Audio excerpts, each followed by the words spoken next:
êtes psychiatre à l'hôpital Sainte-Anne à Paris. Vous êtes spécialisé dans la psychologie des émotions et vous avez publié un certain nombre d'ouvrages, dont Les états d'âme, un apprentissage de la sérénité chez Odile Jacob. Merci beaucoup d'être avec nous aujourd'hui. Alors, première question, Christophe André, on peut se demander tout d'abord s'il existe réellement un dénominateur commun entre le bouddhisme et la médecine. Oh oui, ça c'est, à mes yeux en tout cas, c'est une certitude. De toute façon, dès son introduction, dès sa popularisation en Occident, le bouddhisme était considéré comme une doctrine soignante, une doctrine médecine, on dit certains. Donc ces liens ont été pressentis il y a longtemps et ils sont logiques dans la mesure où finalement le bouddhisme a en commun avec la médecine le désir de soulager la souffrance, d'alléger la souffrance et aussi la conviction qu'il y a des moyens, des pratiques régulières à mettre en œuvre dans sa vie pour atteindre cet objectif. Donc ça fait déjà des liens très très forts tout de même avec l'objectif de la plupart ou de la totalité des médecins. Alors, Christophe André, on a le sentiment que finalement les rapports humains face à la souffrance, face à la mort, ont été un peu laissés de côté par les milieux hospitaliers. Est-ce que c'est aussi votre impression en tant que médecin ? Je ne sais pas si on a laissé de côté, mais je pense que notre approche était sans doute incomplète et que l'importation, si j'ose dire, de la réflexion bouddhiste nous aide à ce niveau-là. Vous savez, la médecine occidentale, c'est quand même une médecine qui est très marquée par le bain culturel dont elle est issue, le bain judéo-chrétien. Et c'est vrai que dans notre héritage judéo-chrétien, on a quand même une figure de grand guérisseur de nos souffrances, c'est Jésus-Christ. Mais le problème pour nous, simples mortels, c'est que Jésus était un thaumaturge fantastique, il faisait des miracles. Vous pouvez nous expliquer ce qu'était un thaumaturge ? Un thaumaturge, c'est quelqu'un finalement qui va guérir parce qu'il a des dons surnaturels, il guérit de manière magique. Et évidemment, moi je ne sais pas guérir de manière magique, mes confrères non plus, donc on voit bien son côté exceptionnel dans la guérison, mais c'est un enseignement difficile à suivre. Il n'y a pas de technique en fait, voilà, contrairement au Bouddha. Absolument, alors que le bouddhisme, Bouddha finalement se présente non pas comme un guérisseur exceptionnel, mais comme un maître qui va apprendre à des élèves à tracer leur chemin vers l'allègement des souffrances, à travailler sur eux. Et je crois que ça, c'est quelque chose sans doute qui est fécond pour la médecine occidentale de réfléchir sur cet apport de la philosophie et des pratiques bouddhistes. Donc en ce sens, je pense que ça peut compléter notre approche initiale. Mais on prenait quand même en compte la souffrance, peut-être qu'on ne le faisait pas assez. Et que ce qui est nouveau, c'est ça, c'est qu'on comprend qu'il faut le travailler davantage, aider les patients à le travailler. Alors justement, quel a été l'impact du bouddhisme dans le monde médical jusqu'à présent? Est-ce que ça a permis d'approcher la souffrance d'une manière différente?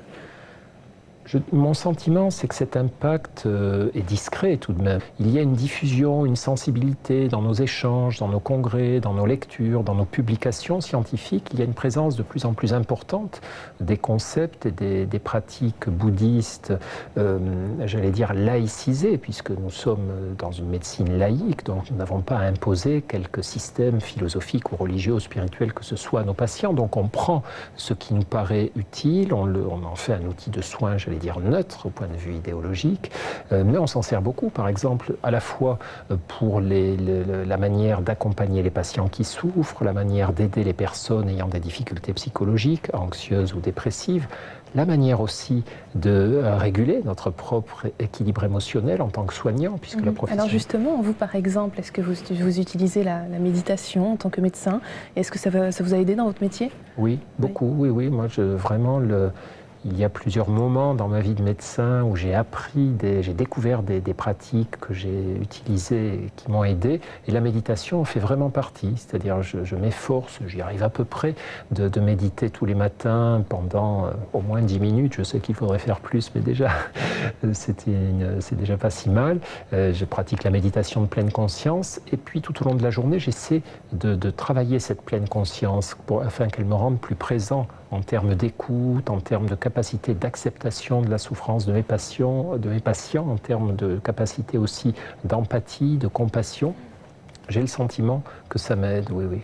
Alors revenons un instant sur cette notion de pleine conscience. Vous pouvez nous en dire 2 mots, nous expliquer ce dont il s'agit? Oui. Alors la pleine conscience, évidemment, c'est un concept qu'on a chippé avec le raccord aux bouddhistes, qui consiste à rappeler à nos patients et nous rappeler nous-mêmes l'importance qu'il y a souvent dans nos journées, dans notre vie, à vivre simplement l'instant présent, simplement et intensément. Parce que beaucoup de nos souffrances viennent non pas de ce qui se passe actuellement dans notre corps ou dans notre environnement, mais au fond du fait que nous n'acceptons pas la réalité telle qu'elle est et nous nous échappons dans des anticipations, dans des amplifications, dans des dramatisations ou des ruminations, et souvent notre esprit part lui-même dans des directions qui nous font encore plus souffrir. Donc le travail de pleine conscience, simplement être là, y être de tout notre cœur, de tout notre esprit, c'est un travail, ça peut paraître très simple évidemment, les patients parfois ne voient pas très bien où on va en venir, mais on leur montre assez rapidement de quelle manière ils peuvent utiliser ça pour habiter différemment leur quotidien. Alors un des initiateurs de cette pratique, c'est Jon Kabat-Zinn, donc un célèbre psychiatre américain. Oui. Je crois que c'était il y a une 30aine d'années. C'est vraiment un des pionniers. Hein. Ah oui, Jon Kabat-Zinn a été le grand pionnier concernant justement l'usage, l'apport de ces techniques méditatives bouddhistes dans notre champ médical. Il a commencé dans un hôpital général, non pas avec des gens qui avaient des problèmes psychologiques, mais des personnes qui souffraient, qui étaient en fin de vie ou avec des maladies handicapantes. Et nous lui devons beaucoup. Et alors, comment se situe la France aujourd'hui dans l'utilisation de ces pratiques de méditation dans le milieu médical ? La France est plutôt bien placée parce que nous avons en France une communauté bouddhiste importante, de par à la fois tout un tas de personnes réfugiées qui ont choisi notre pays pour venir s'installer, et ça c'est une chance pour nous. Et je pense qu'on n'a pas à rougir par rapport à des pays comme les États-Unis, où il y a aussi tout un courant bouddhiste très très fort, et nous sommes dans un pays qui organise souvent des rencontres, qui permet des rencontres, une diffusion d'idées qui est propice justement à ces échanges bouddhisme et médecine. Alors ce qu'il est intéressant aussi de noter, Christophe André, c'est que les progrès de l'imagerie médicale ont également mis en évidence les modifications de notre cerveau grâce à la méditation, à la neuroplasticité par exemple. Absolument, oui. C'est d'ailleurs pour ça qu'on peut utiliser ces techniques de méditation pleine conscience dans les milieux médicaux, parce qu'on a des données montrant leur efficacité. On commence à avoir maintenant bon nombre d'études montrant par exemple les modifications au niveau cérébral, au niveau de ce qu'on appelle l'électroencéphalogramme, la production d'ondes électriques par notre cerveau, qui montrent par exemple que la pratique régulière de la méditation, même chez des débutants, pas seulement chez des méditants confirmés, modifie l'équilibre électrique de notre cerveau dans un sens favorable. On a une activité de ce qu'on appelle le cortex préfrontal gauche, la zone avant-gauche de notre cerveau, qui est augmentée, ce qui correspond en général à un rééquilibrage en faveur des émotions positives. On montre aussi qu'il y a une meilleure distribution, une plus grande apparition de ce qu'on appelle le rythme gamma, qui est un rythme de synthèse cérébrale. On montre qu'il y a des améliorations de l'immunité. Bref, on pressent et on a montré qu'il y avait déjà pas mal d'avantages et qu'on peut démontrer scientifiquement à la pratique méditative de pleine conscience. Alors, vous avez eu la chance de participer aux rencontres organisées par l'Institut Mind and Life à Dharamsala. Je crois que c'était en avril 2007. Oui. Quel souvenir est-ce que vous en gardez et est-ce que vous pouvez nous réexpliquer rapidement de quoi il s'agit ? Oui, ça c'était une chance immense qui était due à mon ami Mathieu Ricard qui m'avait permis d'être invité en tant que médecin. L'idée de ces rencontres Mind and Life, c'est plusieurs fois par an, mais notamment une fois par an à Dharamsala, donc la résidence du Dalai Lama, une réunion entre chercheurs, médecins, neuroscientifiques et moines bouddhistes pour discuter de grands sujets importants comme la conscience, les émotions, l'empathie, la compassion, tout un tas de sujets au cœur finalement de la réflexion de la pratique médicale.